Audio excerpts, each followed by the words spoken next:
We spend so much time analyzing market trends, looking at ETFs, debating crypto versus bonds. All the time. But there's always this one asset class that kind of sits in the back of everyone's mind.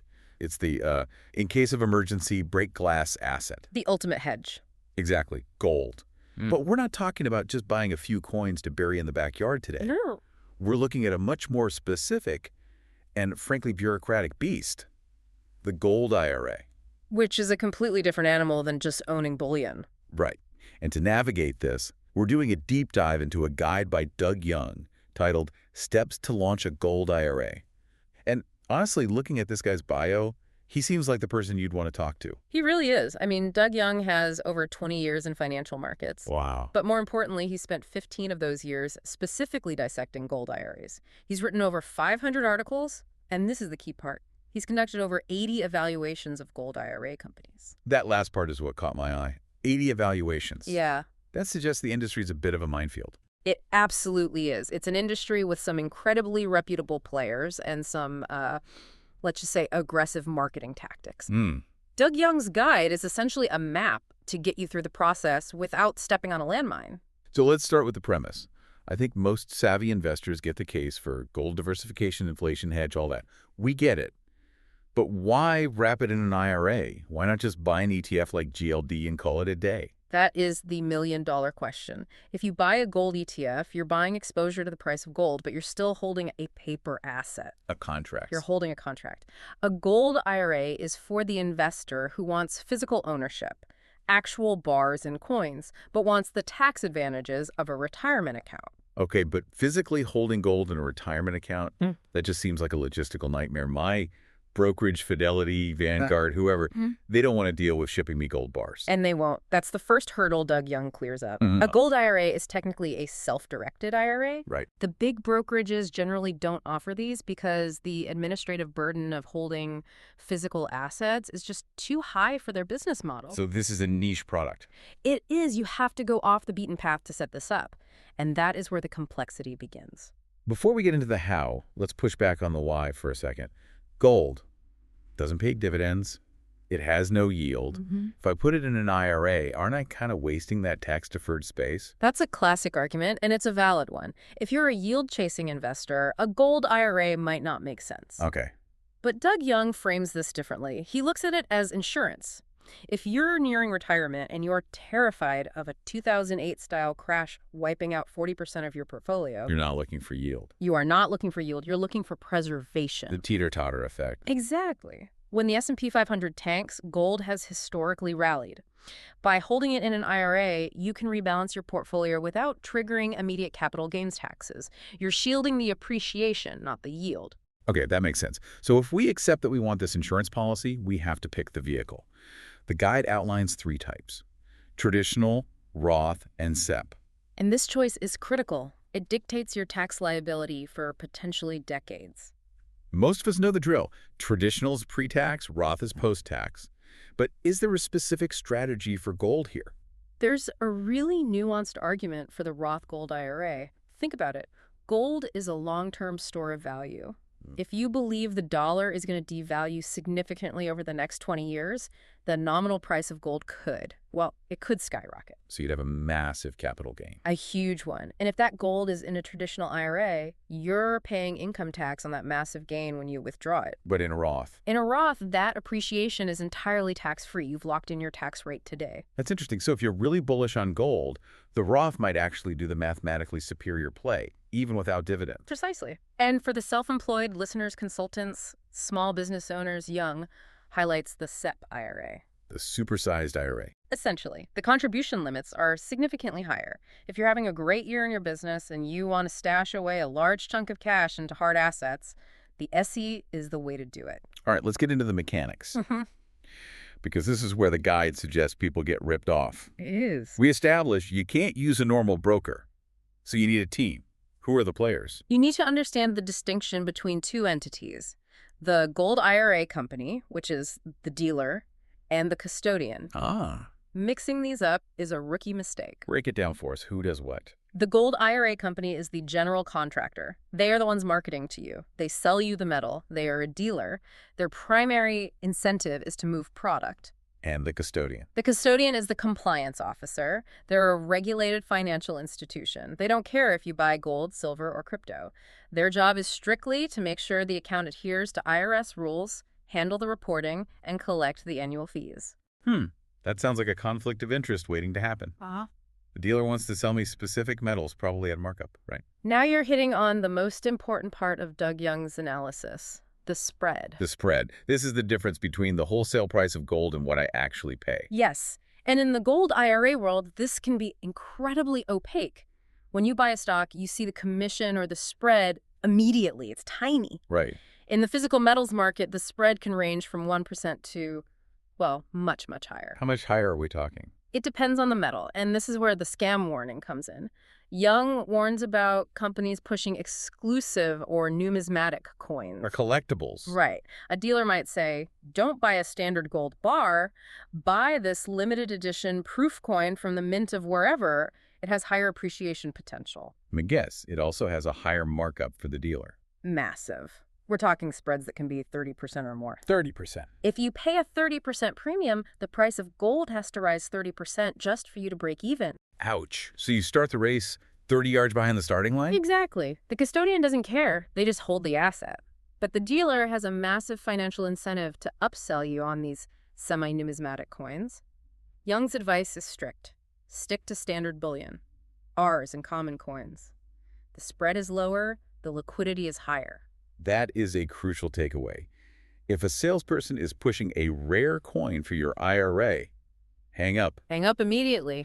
So, assuming we find a reputable dealer, and Young mentions checking the Better Business Bureau and the Business Consumer Alliance, we have to fund this thing. Yes. And the source mentions a danger zone here regarding transfers. This is the 60-day rule, and it traps smart people all the time. Walk us through it. Okay, there are two ways to move money from your old 401k to this new Gold IRA. The first is a direct transfer, or trustee to trustee. The money never touches your hands. Correct. Old custodian sends the funds directly to the new custodian. Done. Zero tax reporting, zero risk. And the risky way. The indirect transfer. This is where the old custodian cuts a check made out to you. To me. They mail it to your house. You cash it. Why does the IRS even allow that? It's allowed, but it starts a clock. You have exactly 60 days from the moment you receive that distribution to deposit it into the new IRA. And if I deposit it on day 61? Game over. The IRS treats that entire amount as a withdrawal. It's added to your taxable income for the year. And if you're under 59 and a half, add a 10% penalty on top. Wait, so you could lose 40% or more of your retirement savings just because of a mail delay or a clerical error? It's insane. That seems like an insane risk to take. Is there any benefit to the indirect transfer? Almost none. Doug Young is emphatic. Do the direct transfer. Do not let them send you a check. Okay, loud and clear. So the money is safe. It's with the custodian. Now we go shopping.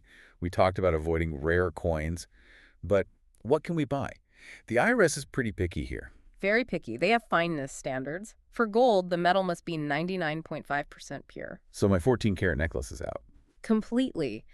Even some popular coins, like the South African Krugerrand, were historically problematic for IRAs because they are an alloy. They aren't pure enough. Generally, you're looking at Canadian maple leafs, American Eagle-specific, government-minted bullion. And it's not just gold, right? We can diversify within the metals. Yes. Gold, silver, platinum, and palladium are all on the menu. I feel like silver gets overlooked. It's always the little brother. Well, silver is fascinating because its price drivers are different. Gold is a fear gauge. It moves on currency debasement and geopolitical panic. Sure. Silver has that too, but it's also an industrial metal. It's in solar panels, electronics, batteries. So it tracks economic growth, too. Exactly.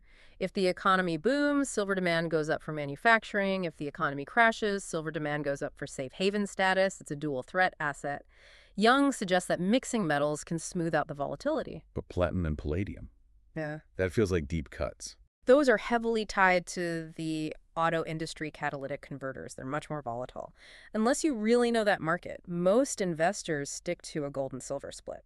Okay, we bought the metal. We have the bars.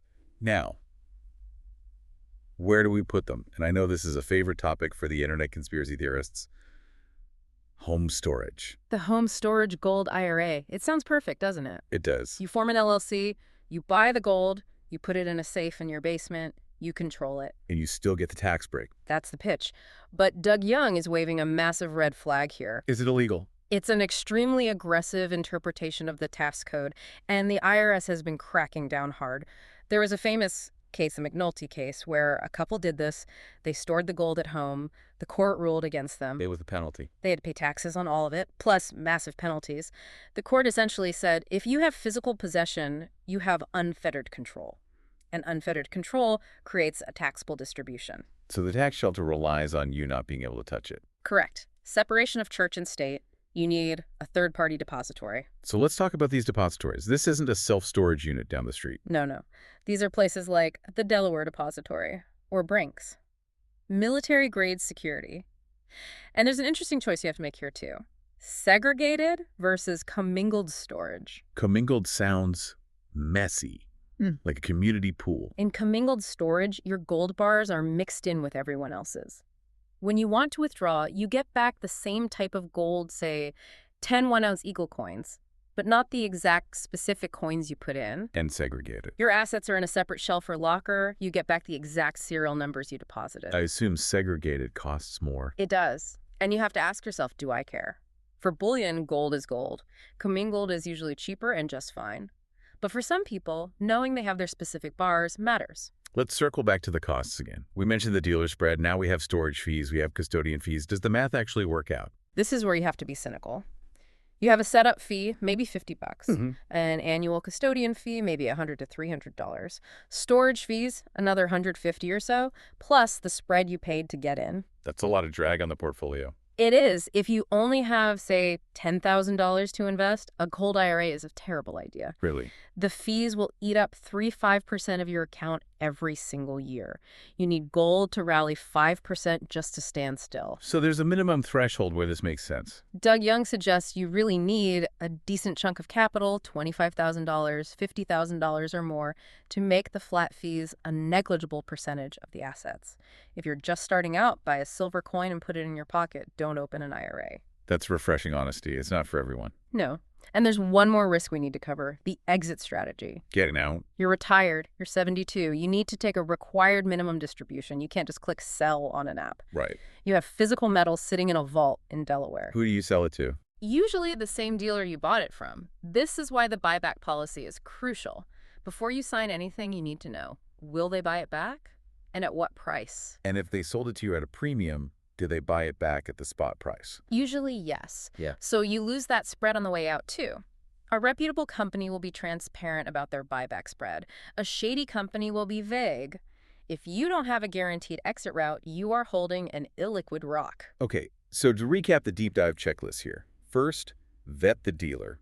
Check the BBB, BCA, trust link. Second, verify the fees. Ask specifically about the spread and the buyback policy. Third, choose the right tax structure for your future income Roth versus traditional. Fourth, stick to bullion. No numismatic rare coins. Fifth, use a direct transfer.